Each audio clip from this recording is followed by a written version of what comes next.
you take this gun or any gun like it and shoot your son Paul in the chest in the feed room at your property off Moselle Road? No, I did not. Mr. Murdaugh, did you take this gun or any gun like it and blow your son's brains out on June 7th or any day or any time? No, I did not. Did you take a 300 blackout, such as this, and fire it into your wife Maggie's leg, torso, or any part of her body? No, I did not. Did you shoot a 300 blackout into her head, causing her death? Mr. Griffin, I didn't shoot my wife or my son anytime. Ever.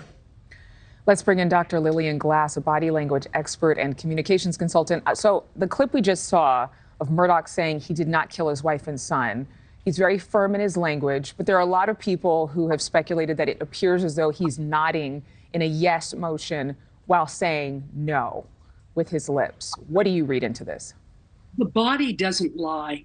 And what's happening is he's saying, I didn't do it, but yet his head is nodding yes. And that is very revealing from a body language point of view, because it happens internally in the brain. And this is what's going on, that in the centers of the brain that control emotion, this is really what's coming out, that the shaking of the head, yes, is very disturbing. It's for some people, they might see it as so minute, almost like he's appearing to say, I understand the question, I understand the question. But I want to also show him nodding when he was listening to parts of the 911 call that he made the night of the murders. So if we could play that. Please hurry. We're getting somebody out there to you.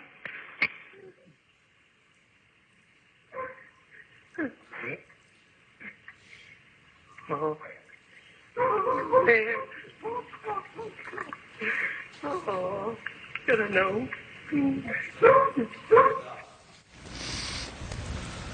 Allie? So you see him making that very nervous gesture, almost seeming to rock back and forth a little bit. I know that he has said that he was paranoid because of his drug use. We know that he was a heavy drinker, and he invested a lot of money into opioids. Even though he went to rehab, even though he's been in jail and not being provided that kind of drug stimulation, would that have affected his body language presentation, especially after such prolonged use of drugs and alcohol? Not at all, because he's not on drugs right now. And what you're seeing is the behavior right now. And he's nodding his head. He's also got cotton mouth, even though he's putting his tongue to his teeth. And so his mouth is dry. He's very uncomfortable in the situation. There's no doubt about it. And to relive it and to hear it again. But it is disturbing when you see somebody's body language that's incongruent, that doesn't match their verbalization. It's very disturbing, and it tells you a lot. And I know that in preparing for this interview, you know, there were things where there's mucus coming from his nose and his eyes, and at some points he's wiping that away, but at other points he's just leaving it there, and you're saying that that's not a normal human response. And how does that read from a body language standpoint?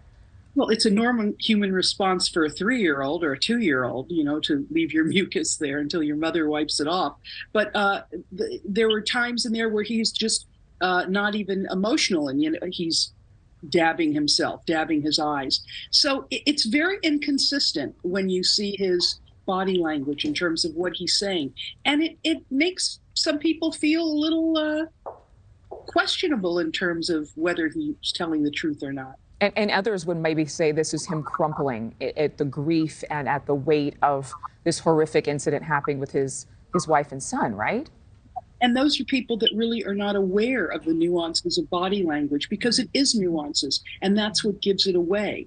And that's what tells you everything. You know, our body language is both an art and a science. And it's not just the body movement. It's the facial language. It's the tone of voice. It's the content. And when you put it all together, you have the whole picture of what's going on. I spoke to another body language expert, and she was saying how a person who is guilty will actually admit to some of the things that they did or lied about, weaving it into the story of their conversation, because they're trying to offload the burden of guilt and shame and anxiety they have over what they did. I thought it was interesting in one clip I saw from his live testimony, he said, "I would never intentionally hurt Maggie or Paul." And that word intentionally just stood out to me so clearly. And I said, as opposed to accidentally hurting them? Exactly. And when you look at the words that people say, it's so revealing. And as I said, there are 4 components to looking at body language. And one of them is the speech content. And when he speaks like that, it gives you a red flag. There's also another thing he does is he's in too much detail. He goes very much into detail, especially when he claimed he turned over his son when he saw him by his boot, by his belt loops. And that's very unusual. That's not something anyone would do. And then he says the phone dropped out and he picked up the phone. Too minute detail. And that's often a signal of deception in people. Dr. Lillian Glass, thank you very much for your time with us this morning. My pleasure. Thank you for having me. Thank you for watching. Go to newsnationnow.com to find NewsNation on your television provider. And don't forget to click the red subscribe button below to get more of NewsNation's fact-driven, unbiased coverage.